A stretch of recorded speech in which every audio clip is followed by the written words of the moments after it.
సంవత్సరాల తరబడి ఎన్ని మందులు వాడినా మీ మోకాల నొప్పులు తగ్గట్లేదా? ప్రాణ పెయిన్ క్లినిక్ లో అత్యాధునిక చికిత్స. దువ్వాడ కుటుంబ కథా చిత్రానికి ఎండ్ కార్డ్ పడిందా?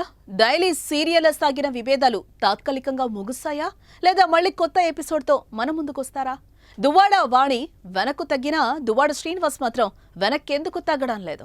ఆయనకు మాధుర్య ముద్దా, భార్య వాణి వద్దా? గత 2 వారాలుగా తెలుగు రాష్ట్రాల్లో హాట్ టాపిక్ గా మారిన దువ్వాడ కుటుంబ విభేదాలు కొత్త టర్న్ తీసుకున్నాయి. భర్తకు వ్యతిరేకంగా ఆందోళన వ్యక్తం చేసిన దువ్వాడ వాణి నిరసన విరమించారు.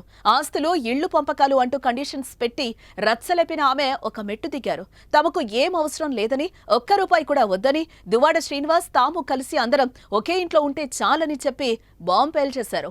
కలిసి ఉండేందుకు గాను దువ్వాడ శ్రీను ఎలాంటి షరతులు పెట్టినా అంగీకరిస్తామన్నారు. తన భర్త దువ్వాడ శ్రీనివాస్ ఎలా తిరిగినా తనకు సంబంధం లేదని తేల్చి చెప్పారు. కుమార్తె పెళ్లి కోసం కలిసి ఉండాలని నిర్ణయించుకున్నట్లుగా చెప్పారు. సమాజం కోసం ఒకే ఇంట్లో కలిసి ఉండేందుకు దువ్వాడ శ్రీనివాస్ అంగీకరించాలని కోరారు.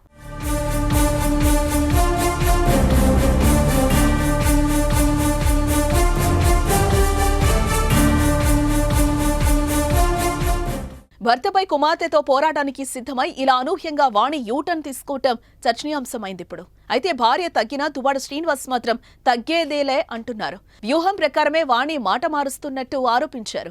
దువ్వాడ వాణి రోజుకో విధంగా మాట్లాడుతున్నారని మండిపడ్డారు. ఎన్ని రోజులు పిల్లలను తన ఇంటిపైకి పంపి కోర్టులో కేసులు వేసిన వాణి ఇప్పుడు లాయర్ చెప్పడంతో మాట మార్చారని ఆరోపిస్తున్నారు. భర్తను, పెద్ద మనుషులను వాణి గౌరవించారని అన్నారు. కుటుంబ పెద్దల ఒప్పందం మేరకు ఆస్తులు ఇవ్వటానికి సిద్ధపడినట్టుగా చెప్పారు.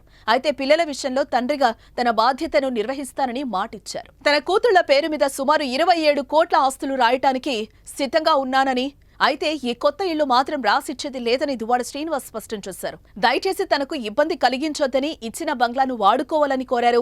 తనను ఇంట్లో నుంచి తరిమేసిన తర్వాతే బయటకు వెళ్లానని, తాను చచ్చానా బతికానా అనేది కూడా చూడలేదని అన్నారు.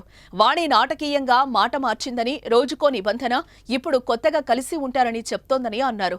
ఇంత జరిగిన తర్వాత తన భార్య వాణితో కలిసి ఉండలేనని తెగేసి చెప్పేశారు దువ్వాడ. తనకు కష్టకాలంలో మాధుర్య ఆదుకుందని, ఇప్పుడు కూడా తనకు అండగా ఉందని చెప్పాడు. భవిష్యత్ ఆమెతో కలిసి ఉంటానా లేదా అన్నది కాలమే నిర్ణయిస్తుందని చెప్పాడు దువ్వాడ.